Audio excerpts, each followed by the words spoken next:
Mardi 10 mai 2022, mesdames et messieurs, bonsoir et bienvenue dans cette nouvelle édition. À la une de l'actualité, le pont de Mangour et le pont d'Azapazan sur la Nationale 2 seront réhabilités. Les travaux ont été lancés officiellement ce jour par le président de la République, Andry Rajoelina. Le partenariat est le résultat de la TICAD 7, une conférence internationale de Tokyo sur le développement de l'Afrique, à laquelle a participé le président de la République de Madagascar en 2019. Ces réhabilitations sont financées à hauteur de 90 milliards d'ariars, soit 3 500 000 $. Le pont de Mangour et d'Azapazan, à quelques kilomètres de la ville de Muramang, sur la Nationale 2, reliant Antananarivo et Tuamasin, seront réhabilités. Ce projet est le fruit d'un partenariat entre le gouvernement japonais et le gouvernement malagasy. Pour rappel, le président de la République a été invité à assister au TICAD 7 en 2019. Les travaux prioritaires à réaliser avec le Japon y ont été discutés, dont le projet de réhabilitation des ponts de Mangour et d'Azapazan. Ces infrastructures seront agrandies, a annoncé le président de la République Andry Rajoelina lors du démarrage officiel des travaux.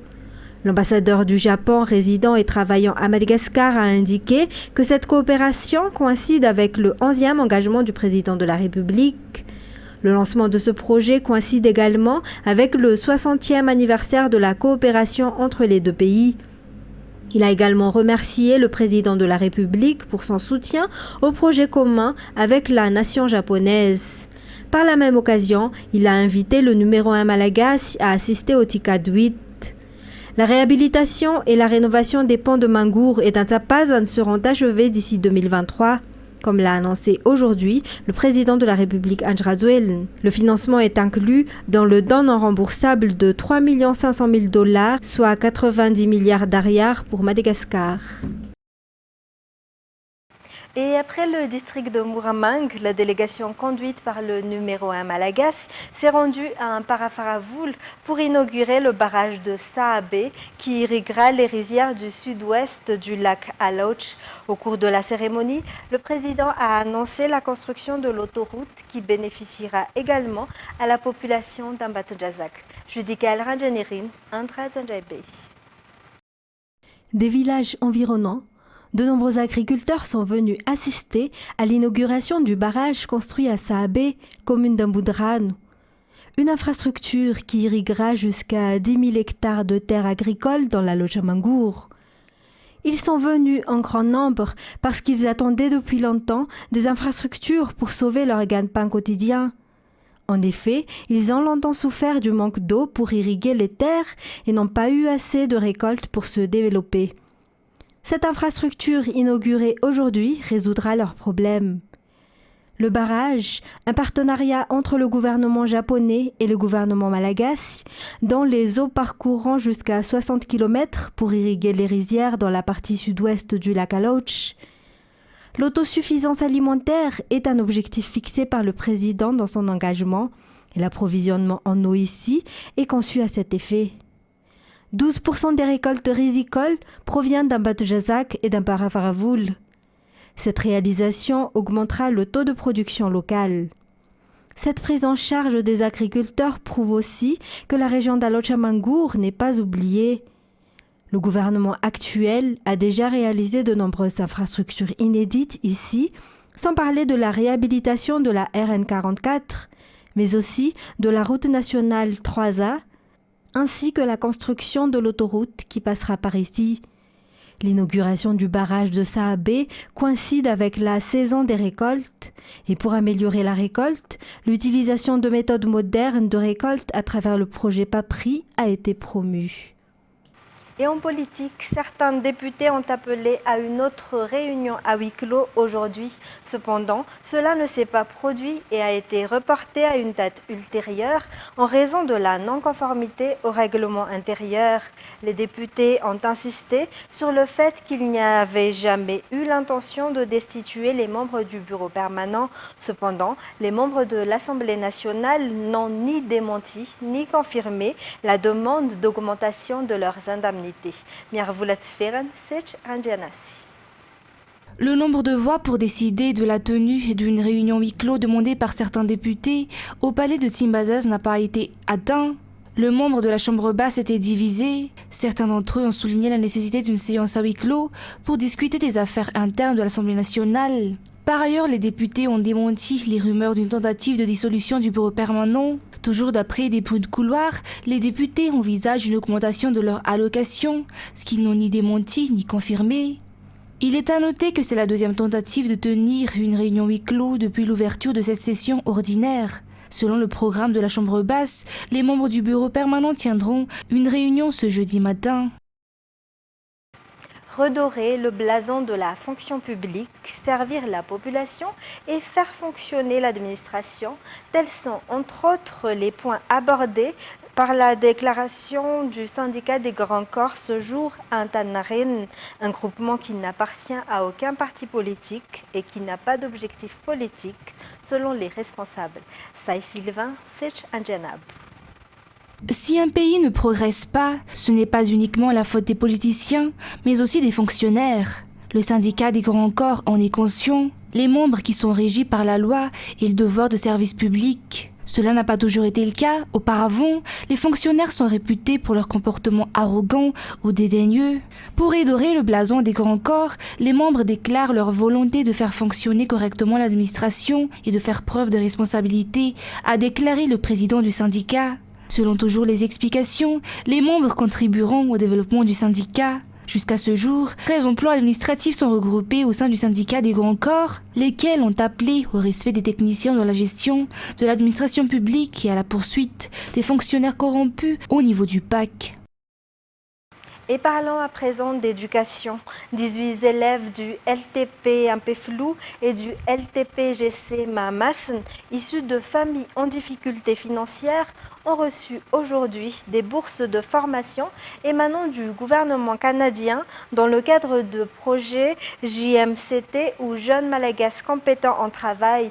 De plus, les 9 écoles bénéficiaires du projet ont reçu 1 500 $ canadiens pour améliorer les infrastructures de leurs écoles. Détails sur les images de Yves Janel. Des bourses d'un montant de 1 070 000 arrières, soit 107 000 arrières par mois pendant 10 mois, ont été attribuées à 18 élèves des écoles professionnelles LTP-GCM et LTPA. Ces étudiants ont été spécialement sélectionnés en raison des difficultés financières auxquelles leurs parents seraient confrontés. Nissi est parmi ceux qui en ont bénéficié.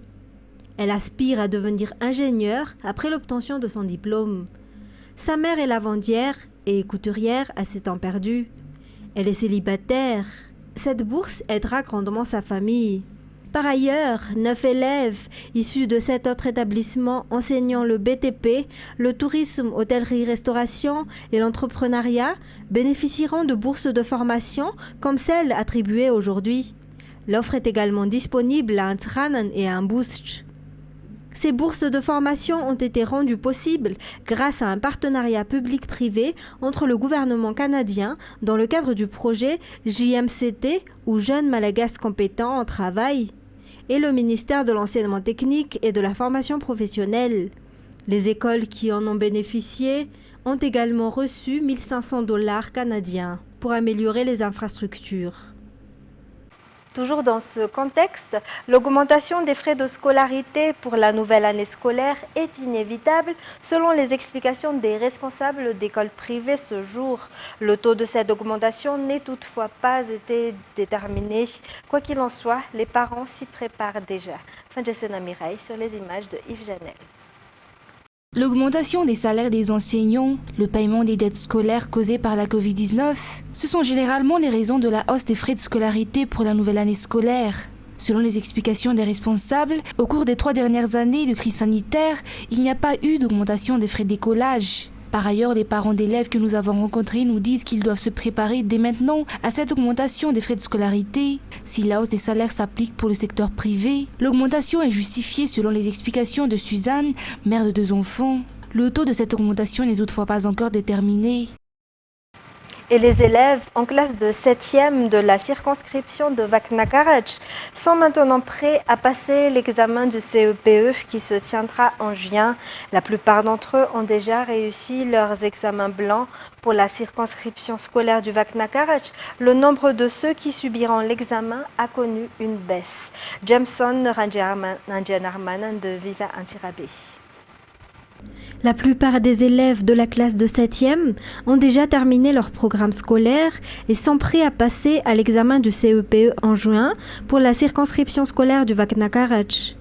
La grande majorité ont également passé l'examen blanc, à l'issue duquel des lacunes ont été constatées chez les élèves. Elles seront corrigées selon une enseignante. Par ailleurs, il y a eu une diminution de nombre de candidats pour la circonscription scolaire de Vaknakarach pour cette année 2022 par rapport à l'année précédente. La raison étant la pandémie de Covid-19. Selon toujours les explications, les responsables sont actuellement en train de préparer les salles d'examen. À titre de rappel, le CEPE se tiendra le 21 juin. Et on passe à présent aux actualités internationales. Emmanuel Macron a prévenu lundi qu'une éventuelle adhésion de l'Ukraine à l'Union européenne prendrait des décennies et proposait, en attendant l'entrée dans un nouvel ensemble, une communauté politique européenne susceptible aussi d'accueillir des pays comme le Royaume-Uni. France 24. D'un côté, la Tour Eiffel à Paris, de l'autre, la porte de Brandebourg à Berlin. Deux monuments européens emblématiques, redécorés aux couleurs de l'Ukraine. Un symbole, mais rien de plus. À Berlin, les dirigeants français et allemands ont réitéré leur soutien à l'Ukraine en guerre contre la Russie. Mais Emmanuel Macron a douché les espoirs de Kiev quant à une éventuelle adhésion rapide de l'Ukraine à l'Union européenne. Nous savons tous que, compte tenu de nos standards et de ces critères, il faudra des années, vraisemblablement des décennies, pour que l'Ukraine puisse vraiment rejoindre l'Union européenne. Officiellement, 5 pays sont actuellement dans l'antichambre de l'Union. Mais à l'image de la Turquie, candidate depuis 23 ans, l'attente peut être très longue. Pour l'expliquer, il y a des différends d'ordre politique, comme le respect des valeurs démocratiques, mais aussi les critères économiques stricts à respecter. D'où la proposition du président français de créer une communauté politique européenne, une sorte d'alliance de nations portée essentiellement sur la politique et la sécurité. Il s'agit d'une proposition très intéressante pour relever le grand défi auquel nous sommes confrontés. Nous faisons avancer le processus d'intégration permanente de l'Union européenne. Nous voulons tous deux une Union européenne forte et souveraine. Des pays comme l'Ukraine pourraient faire partie de cette nouvelle communauté. Mais Kiev s'accroche à sa candidature à l'Union européenne. Volodymyr Zelensky l'a rappelé hier soir. Nous espérons recevoir une réponse positive concernant l'acquisition du statut de candidat à l'Union européenne de notre pays en juin. Le résultat reste incertain car le statut de candidat officiel doit être approuvé à l'unanimité par les 27 États membres de l'Union. Poussé vers la sortie par des manifestants qui campent devant le bureau du président Gotabaya Rajapaksa depuis un mois, le chef du gouvernement sri-lankais et frère du président Mahinda Rajapaksa a remis sa démission lundi après de violents heurts entre ses partisans et les manifestants. France 24.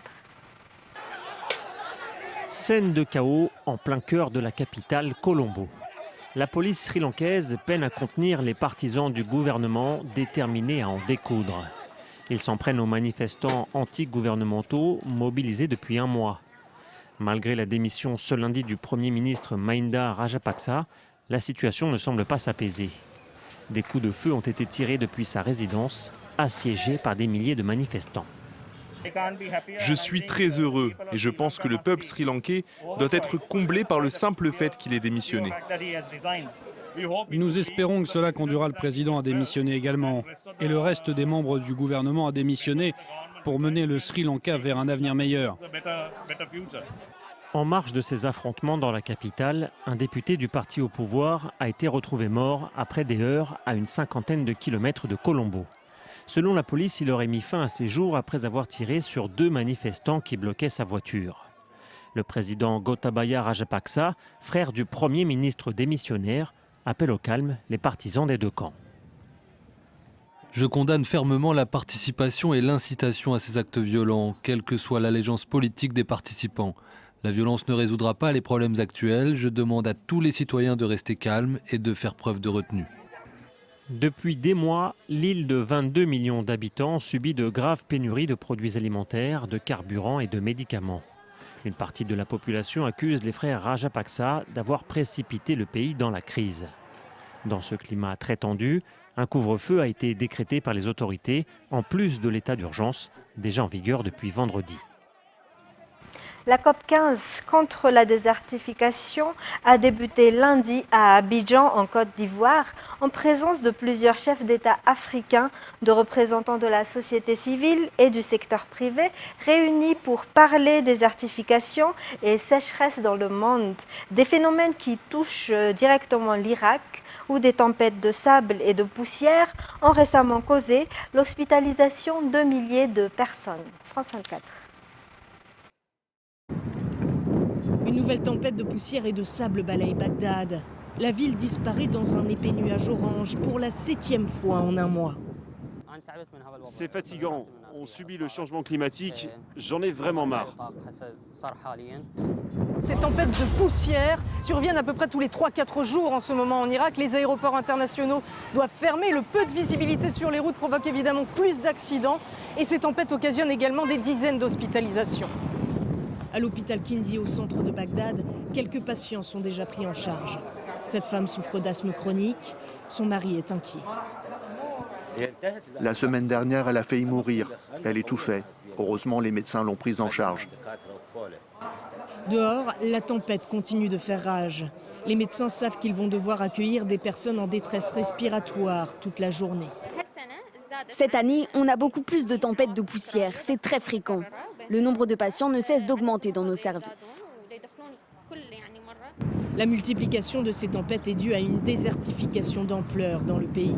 L'eau se fait de plus en plus rare à cause du changement climatique, mais aussi des barrages construits en Turquie et en Iran qui assèchent les fleuves du pays. Les premiers à en souffrir sont les agriculteurs qui n'arrivent plus à arroser leurs terres. Voilà ce qui reste de mes 18 000 mètres carrés de terre. 2 citronniers qui sont morts l'an dernier.